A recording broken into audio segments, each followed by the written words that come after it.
It was a merry Knicksmas at the Garden as the Knicks beat the Bucks for the first time this season, 129-122 on Christmas Day. So let's talk some Knickerbocker basketball.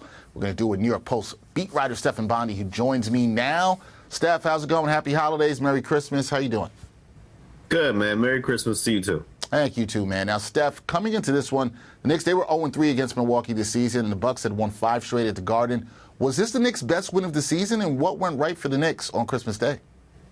Yeah, I mean, listen, it was a really good win. The win against Miami Heat at the Garden was pretty good earlier, too. The win against the Lakers was good. I mean, they're stringing together some pretty impressive wins this season. But, yeah, probably this is number one. I mean, you know, to beat a team that had been playing so well recently, that had their number, and to really just, you know, they led throughout this matchup. This was one of their best performances, if not their best performance of the season.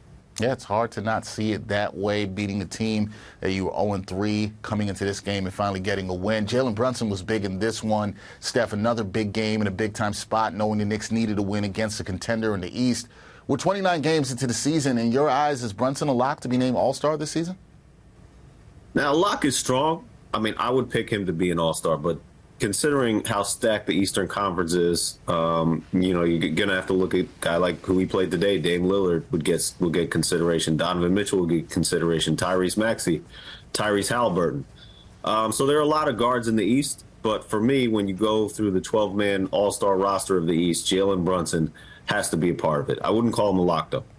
Wouldn't have him as a lock, but there's a lot of competition there at the guard spot, so we'll see how that all shakes out. Now, R.J. Barrett, also impressive in this one. Steph scoring 21 points on the holiday. He was aggressive from the jump. Was his success on Monday, simply about him getting easy baskets and looks in transition?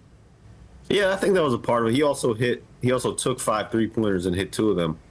So, you know, certainly his jumper was a part of it. But it's always hard for me to analyze R.J. Barrett because he's so streaky. On games like tonight, I see him. He's using his size as strength. He's finishing around the rim efficiently.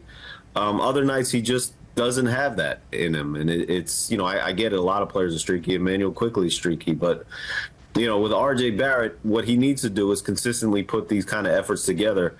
We saw that in the beginning of the season.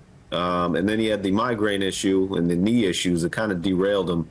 And he hasn't gotten back track since. But today was definitely a step in the right direction. Definitely a step in the right direction. It's something Knicks fans want to see, is that consistency that you're talking about. All right, Steph, last thing for me. Next up for the Knicks, 3-game road trip to close out 2023. New York goes to Oklahoma City, then to Orlando and Indianapolis. What will you be keeping your eye on with the Knickerbockers as they end the calendar year with this trip?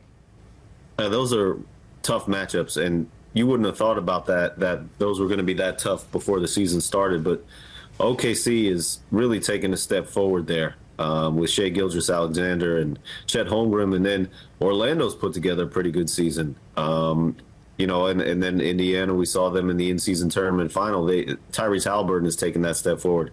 But regardless how this road trip plays out, you know, we looked at the month of December and thought, oh my God, this might be, you know, a situation where the Knicks leave here and they're entering the new year with a much worse record than what they had beginning of the month, just because of the number of road games on the schedule and the difficulty of opponents. But I think they really did a good job starting with that West Coast trip where they took the game against Phoenix. They took the game in L.A. against the Lakers, and now they beat the Milwaukee Bucks at home. I don't want to say they're playing with house money here on this road trip. I think they need to win one of these games. But I think that regardless, you look back at the month of December and say they did a pretty good job.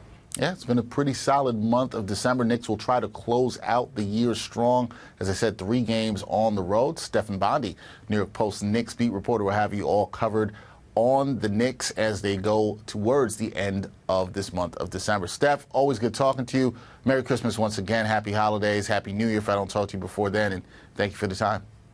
Yeah, man. Thank you.